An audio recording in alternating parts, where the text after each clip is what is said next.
बिस्मिल्लाहिर्रहमानिर्रहीम। बबलू वैस के मुअज़्ज़ज़ सामीन कराम, अस्सलाम वालेकुम। हम लेकर आते हैं आपके लिए डेली हंसी और कैकों से भरपूर किस्से कहानियाँ। शुरू करते हैं आज का किस्सा, लेकिन उससे पहले आप दोस्तों से गुजारिश है हमारे चैनल को सब्सक्राइब करके साथ मौजूद घंटी के बटन को लाजमी दबाएं। इस तरह हमारी न्यू वीडियो की अपडेट आपको मिलती रहेगी।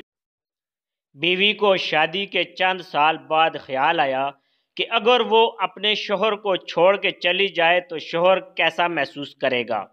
ये ख्याल उसने कागज़ पर लिखा, अब मैं तुम्हारे साथ और नहीं रह सकती, मैं अब बोर हो गई हूँ तुम्हारे साथ, मैं घर छोड़ के जा रही हूँ हमेशा के लिए।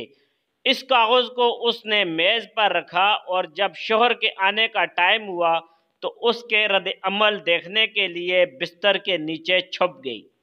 शोर आया और उसने मेज़ पर रखा कागज़ पढ़ा। कुछ देर की खामोशी के बाद उसने कागज़ पर कुछ लिखा, फिर वो खुशी के मारे झूमने लगा, गीत गाने लगा, रक्स करने लगा और कपड़े बदलने लगा। फिर उसने अपने फ़ोन से किसी को फ़ोन लगाया और कहा, आज मैं आज़ाद हो गया हूँ। शायद मेरी बेवकूफ़ बीवी को समझ आ गया है कि वो मेरे लायक ही नहीं थी, लिहाजा आज वो घर से हमेशा के लिए चली गई।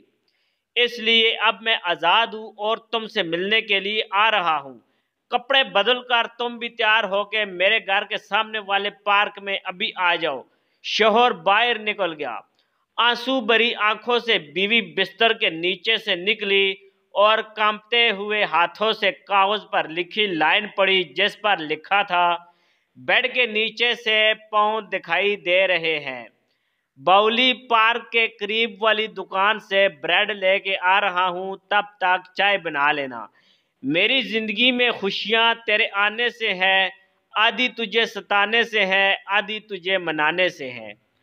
अगर आपको आज का किस्सा पसंद आया तो मेरी वीडियो को लाइक करें, शेयर करें अपने दोस्तों के साथ, और ऐसे मज़ेदार किस्से हासिल करने के लिए हमारे YouTube चैनल को सब्सक्राइब करके साथ मौजूद घंटी के बटन को लाजमी दबाएं। इस तरह हमारी न्यू वीडियो की अपडेट आपको मिलती रहेगी। Thanks for watching. अल्लाह हाफिज़।